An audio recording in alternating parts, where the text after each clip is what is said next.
In 1970, 50 years ago, the iconoclast William S. Burroughs argued that virus is a language. Sometime over that, after that, Laurie Anderson, the songwriter and performer, indicated that that was a transitive property, that language is also a type of virus. We now know and think of things like memes going viral, memes composed of word and image. And when memes concern health issues, we talk about an infodemic of virality rather than a pandemic. This is not new. We've been experiencing pandemics and epidemics of misinformation for a long time. In mid-1300s, the Black Death killed as many as 20 million people. This panic evoked a variety of prejudices and rumors that were consistent with existing belief systems and prejudices, leading to the persecution of Jews who were rumored to be poisoning wells as the cause of the disease. In 2009, the Egyptian parliament passed a law to slaughter all 300,000 pigs in Egypt, which, by the way, were useful in getting rid of public refuse and thereby controlling disease spread. And they slaughtered those pigs because swine flu, they believed, was spread by pigs. In the 2000s, the Mbeki government in South Africa promoted herbal remedies and derided the available pharmaceutical and therapeutic regimens, resulting in, by one modeling estimate, as many as 343,000 lives that could have been saved had they used traditional methods. In 2020, of course, we have COVID-19, and there are some cultural differences in the kinds of pandemic and infodemic. In Iran, there's widespread misinformation that gargling with alcohol prevents COVID-19. And as a result of that, as many as 5,000 cases, including ocular damage, and deaths, as many as 500 or more, have resulted from bootleg methanol consumption in a country and culture that to a large extent doesn't allow drinking alcohol. Of course, in about the same time, we had the amazing confluence of events in which then President Trump suggested at a White House press briefing that there might be potential medical value in ingesting or injecting some form of disinfectant, such as alcohol or something else. He also touted hydroxychloroquine, which had little medical evidence in support of it.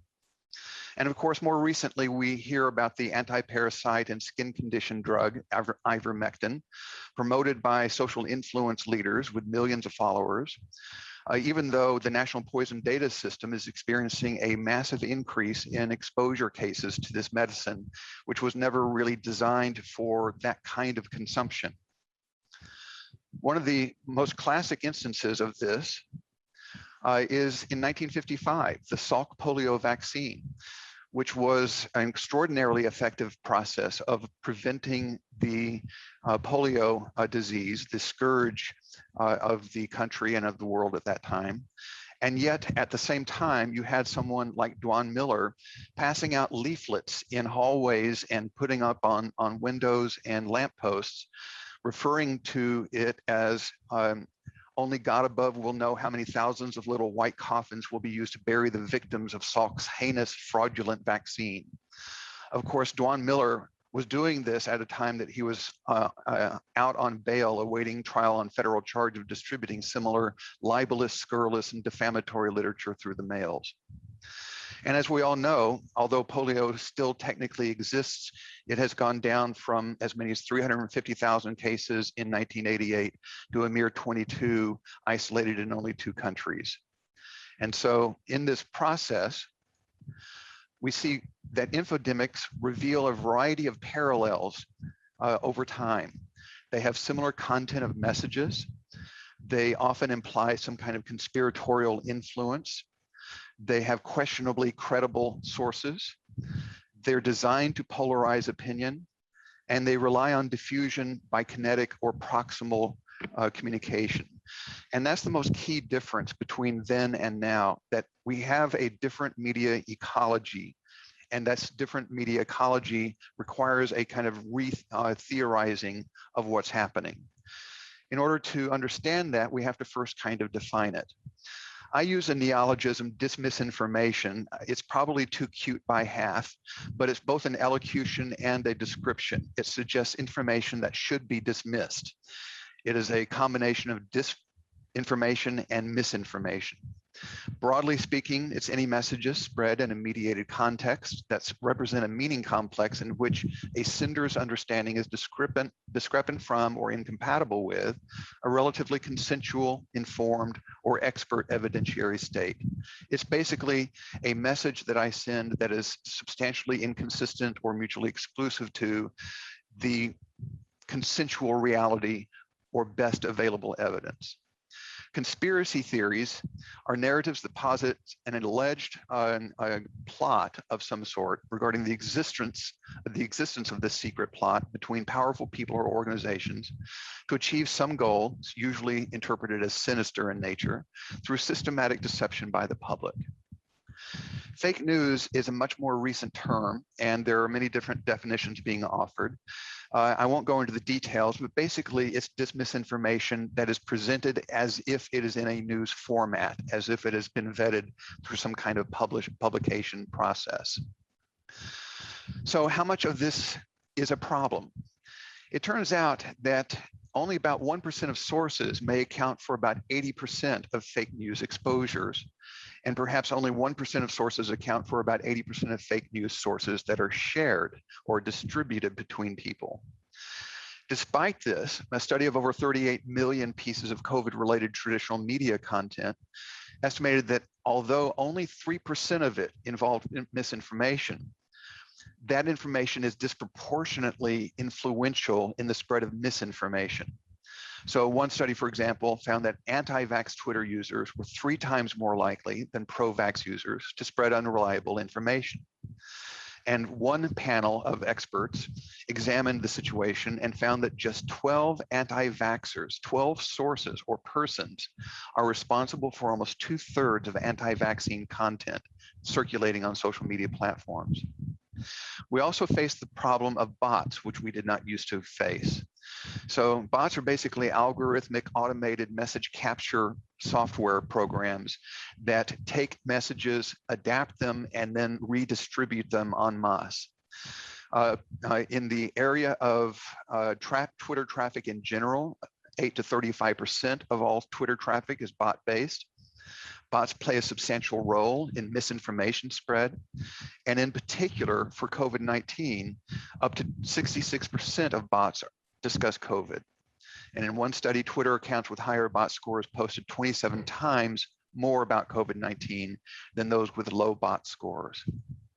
So one of the differences between the pandemic and the infodemic is that infodemics are much faster and wider than biological pandemics.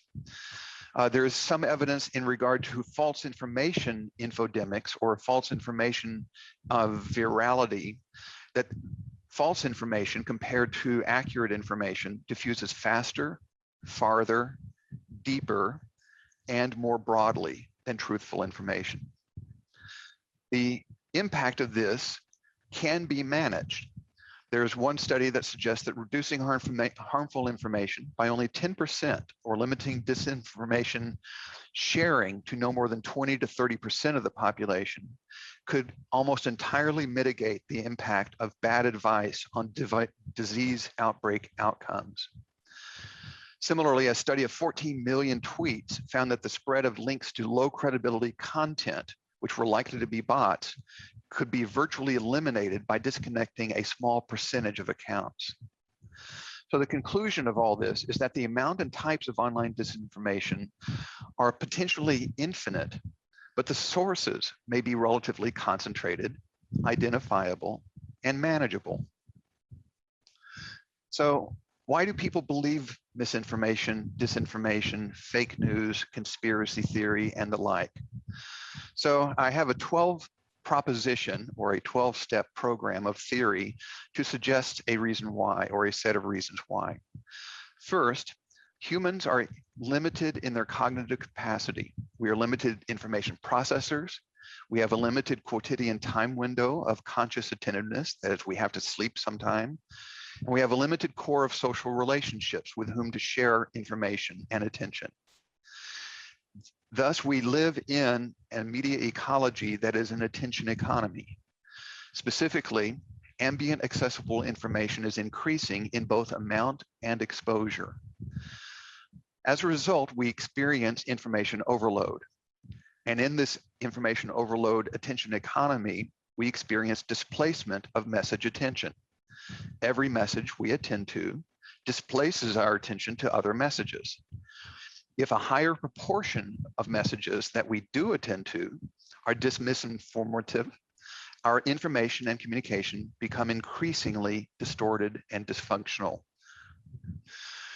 There are other aspects and factors that are important to this media ecology. For example, there's a shifting reliance on social media. More people consume their news through social media or online news sites than in print form, long print journalism, especially younger readers, and particularly regarding COVID-19. Somewhere around half of Americans get the bulk of their news from broadcast media rather than print media. And add to this the algorithmic targeting of social media organizations that they can now use to very slice and dice the market so as to actually generate polarization and to target exactly the right kinds of audiences for exactly the right kinds of social media messages, which is much harder in things like print journalism. In this process, we experience diminished editorial gatekeeping. So as media shift from interpersonal and mass communication to mass personal communication, which is more horizontal, person to person, rather than institution to person, mainstream media editorial safeguards and agenda setting and journalism begin to erode. Add to this, and partly because of this, we experience diminished media literacy. With information overload, and given a variety of cognitive biases and schemata that we use as kind of efficiency filters, information consumers invest relatively little time or effort into fact-checking or evaluating the validity of their information that they consume. Who has the time? Who has the wherewithal? Furthermore, we exist in increasingly echo chamber-based systems. So information that goes viral tends to crowd out or inoculate against other information, especially within in-group affiliated echo chambers. As an example of this, the graph on the left displays a fairly nice media bias chart from Adfonts Media, and they're fairly transparent about their methodology, is relatively systematic. And on the horizontal, you see the left to right political spectrum of bias. And on the vertical, you see basically the objectivity or legitimacy of the news source in terms of the news that it reports. Now, you're probably looking for your own media sources. Obviously, people can identify sources that agree with them, sources that disagree with them, and sources that are relatively neutral. And people may choose all of the above. However, as you look on the right, what you see is that they only share media within relatively identifiable networks. So certain news organizations and their stories get shared across people and across social networks with other people who are looking at the same news sources. And as a result, we experience this tribalism in which we are constructing socially our realities through a relatively insular social network and set of sources of media. Add to this the particular social context that we exist in a pandemic. Stressful situations create uncertainty, which creates anxiety, which leads to motivated information seeking to help us understand the situation and to give us a much needed sense of self-efficacy or control over our lives. However, we're dealing with a pandemic in which the virus itself is invisible, in which most people who get the virus are asymptomatic, and in which we frequently do not see tangible evidence except through the media that we're exposed to of what the crisis is. In these kinds of contexts in which there are many different sources of information, the less available or definitive experiential information is, personal firsthand experience, and the more complex and or ambiguous the crisis, the more voices there are, the more we tend to seek and search for narratively attractive and or credible source or group endorsed information. We look for the people we trust. Thus, anxious times and in fact impoverished contexts promote anecdotal or group affiliated credible information sources and narratives that are consistent with the values that our groups agree with. In this context then, because groups are so fundamental to our identity, we tend to filter our rationality and our irrationality through our social belief systems and our social groups, fitting information that we selectively process through our group identities. So in a sort of viral model or analog of this belief system, we might begin with people who have some kind of significant need for meaning in their life. Perhaps they are lonely, paranoid, narcissistic, or have significant social grievances against society or groups. And in this context, perhaps they need to belong and they need identity or meaning in their life. Sometimes they manifest these needs through trying to become a crusader or a hero, or that perhaps they become a martyr in symbolically. And they develop this belief system, which is a web of beliefs. And in this web of beliefs, they become largely self-reinforcing. And in this context, then, they have an immunizing influence. And what I mean by this is that the virus has a self-protective process in which if I believe that there is a conspiracy behind the scenes controlling and manipulating events, then anyone who shows me or gives me contrary information, contradictory information, information inconsistent with my beliefs, instead of convincing me, it simply evidences and reinforces my belief, because that's part of the conspiracy. That becomes a self-insulating belief system that is resistant to contrary belief and or evidence. Even if you then successfully knock down a few of these particular cell receptors of beliefs, you still have many other beliefs that are going to heal that fracture and essentially maintain the potency of that belief system. In a rather fascinating set of examples of disinformation's ability to engage in natural selection eventually through political party affiliation, on the left you see a study that found that there's substantially increasing social sorting and political polarization over time in the United States. And so that's basically how different you view your political affiliation from other political parties and how much you prefer your identity relative to theirs. And that's a pretty substantial correlation. Interestingly, it is mirrored substantially by reluctance to get vaccinated and party affiliation, in particular for Trump versus Biden. So that you see the states that are substantially more for Trump are also substantially more less unvaccinated than the states that voted for Biden. The natural selection part of this is illustrated in the last two graphs, which illustrate that those people are also dying at a substantially increased rate relative to the vaccinated.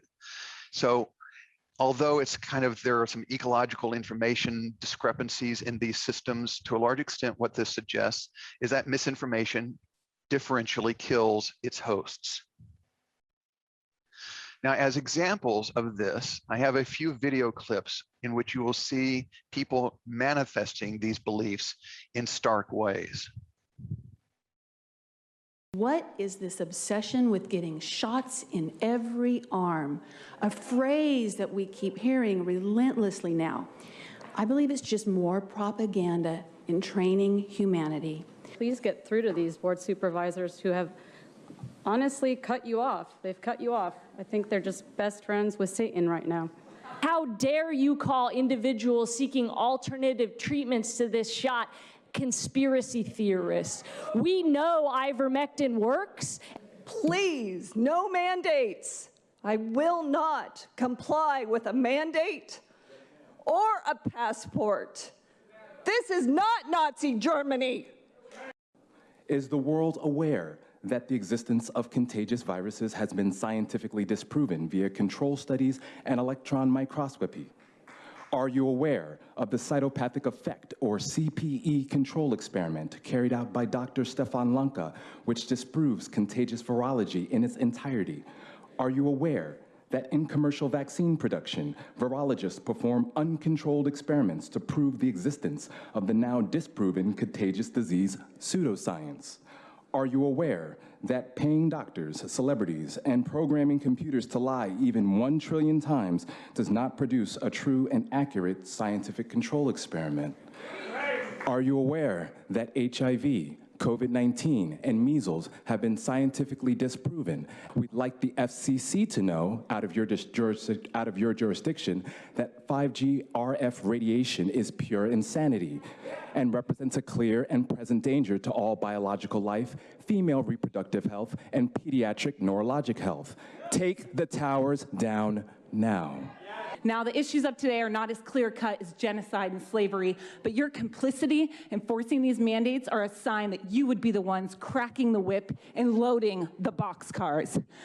This COVID-19, I think, is a scam built upon scam. And there are people that are afraid to speak because the majority is brainwashed by what they're seeing on the news. Saying that this is malpractice on a massive scale. Let's just take the PCR test alone. The CDC even admitted that the PCR test cannot distinguish between COVID, the flu, and the common cold. Therefore, why are we still using it? Maybe it's because Nathan Fletcher just is on the payroll of Abbott. But this whole COVID has been nothing but a marketing campaign for the big pharma. So that gives you a potpourri, but I have 3 examples that are a little bit more focused in their fervor. I've noticed that we're at a war. There's a hidden war that's been taking place, and it's becoming obvious now. I've noticed over the last 20 years that there's a big push to not get sunshine, to put on all that sunscreen. Oh, you got to watch out for that skin cancer, so you got to have all that sunscreen. And then when I noticed at the beginning of the virus, nobody was talking about vitamin D. There's a European doctor that was saying, well, I don't know why they're not looking at vitamin D. You know, vitamin D is the thing that prevents it. Vitamin D is what you get when you go out in the sunshine. That's the reason that the colds and viruses happen in the wintertime, is because you don't get vitamin D. Now, at least he was relatively nice. And I'm pissed off. We should not be spending our time here and our life force energy fighting people who lack critical thinking and common sense, who beat the drum of an industry that has cured 0 diseases in our lifetime, yet want to push a vaccine on us that they can't name 1 ingredient in that promotes human health. This is also an industry that has indemnified itself from damages to human beings since 1986, and this woman says that's what we have to do to be healthy? Excuse me. Let's start looking at BMIs. Let's start looking at making ourselves a bad host for this and every other malady, okay? And frankly, I'd have a mask on my face too, and I'd be hiding myself from society if I were you as well, okay? You all are an abject joke that I've had to be here and spend my time here, okay? This doesn't add up. And when it doesn't add up and it doesn't make sense, you know what that is? That's the definition of propaganda. And history will judge you all accordingly. You know what's funny? Saturn is in the same place as it was during the American Revolution of 1776, and you are the redcoats. You, well, maybe not Jim. By the way, we love Jim, okay? What I'm here to tell you is that this is not the hill you want to die on, although a lot of you are already bought and paid for. I can see it in the egomaniacal rolls of your fake smiles behind your masks. And then one more that will certainly top the other 2.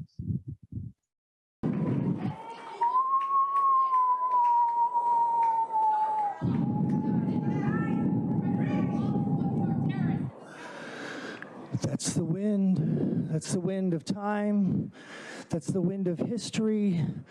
That's the wind blowing through your ancestors' bones, begging you to do the right thing. Sir, can you please state your name for the audio record? That is the wind that Matt Baker is calling upon from Ocean Beach.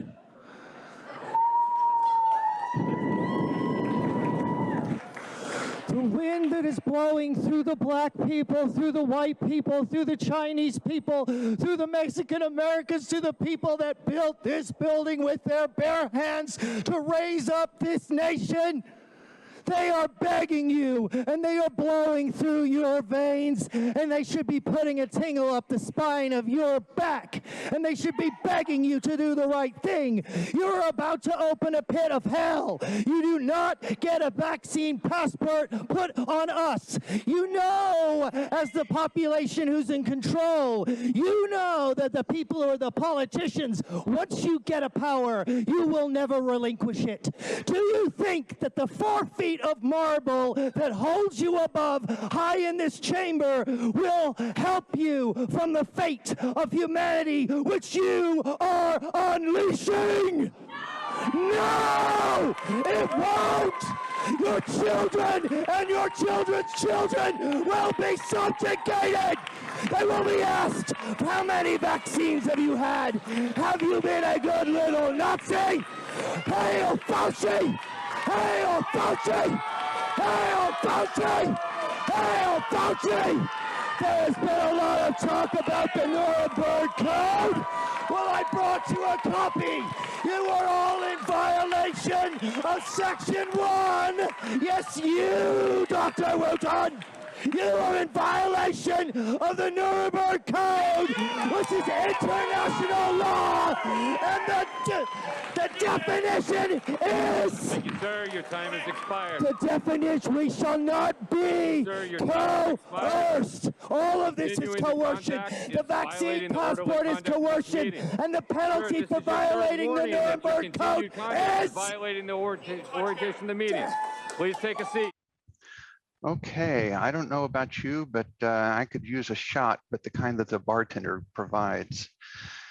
So obviously the problem is entrenched. The problem is heterogeneous in cause, and will almost certainly require a heterogeneous approach on all fronts to start dealing with it. In terms of cultural and institutional commitments, I think we need a revived ethic of digital citizenship and literacy. So we need print journalism to be supported, long-form journalism to be supported, to promote non-oligopolistic and monopolistic media markets. We need to strengthen online tools for fact-checking and warnings. We need to diminish the digital divide, and although there's always danger in providing greater access to various tools, as long as we provide good tools for more legitimate forms of research and or fact-checking and branch libraries and so forth, it should assist. We should teach media, information, news, digital, and scientific literacies at all education levels, K through 12 included. We should have, during crises, trauma and culture sensitive interventions where we meet people basically where they are. We need journalism and media institutions to become more accountable, as you've seen from recent discussions with Tristan Harris and Frances Haugen as whistleblowers. Cyberspace is a government-granted resource and civitas, and as such, internet reach requires responsibility, and if not, self-regulated government regulations that are at least consistent with or within the scope of First Amendment. Media reporting also should become more culturally oriented towards scholarly sourcing, standards, methodology, ratings, and perhaps even audits. At the disciplinary levels of social sciences and computer sciences and geographic sciences, we need more independent and funded big data research to develop approaches to managing dis and misinformation and bots. Personally, we need to simply accept the importance of taking on an ethical reflective orientation to the kinds of decisions we make about what impact our information and our social media behavior has on others, to pursue media literacy on our own, to have and enter into debates with a critical skepticism, and to engage in argumentatively competent behavior. I found it useful when arguing with someone who is a conspiracy theorist, for example, to ask them a relatively simple Popperian question. What fact, observation, or experience, if I brought it before you and showed you, would lead you to abandon your claims? If they cannot conceive of such an example, then you probably need to exit that conversation because they are arguing ideology or faith rather than science. It also is helpful sometimes to ask what review process or safeguards their sources were vetted through. Ordinarily, they will simply say other people followed that source. From an ethical philosophical standpoint, the system of ethics that's probably best suited for this particular set of problems is Habermas's ideal consensus and communication competence approach. Clearly, he was more of a rationalist and an idealist than our current society is compatible with, but at least he set up the ethical standards for which we can consider the conditions for an ideal speech situation. In this kind of context, the scientific community serves as a vanguard for deliberative and democratic society. And in this context, competent communication seeks to be parsimonious and efficient. It seeks to be honest, it seeks to be relevant, and it seeks clarity. And these are possible, and these are the kinds of things that are taught to crisis communicators. We generally have a fairly good model for communicating. We now need to start combining this communication process with a set of other commitments as indicated previously. This is an old problem. Even in the 1790s, you can see the kind of chaos that was depicted regarding the first vaccines and the extent of social kind of disruption and opinion formation that surrounded it. And even as late as the 1930s, before this current one, you see very similar typologies of resistance that we see today. The anti-vaccinationist, the faddist, the careless, the anti-everything, and in the other cartoon, the ignorant, the bigoted, the careless, and the innocent are all groups that we can point to in today's society as depicting that we have not gotten to where we need to get in terms of this misinformation. These are a few of the sources that I have worked with other wonderful colleagues on that have led me into this area. And I want to thank the center and Dr. Hightower for their hospitality in inviting me to this.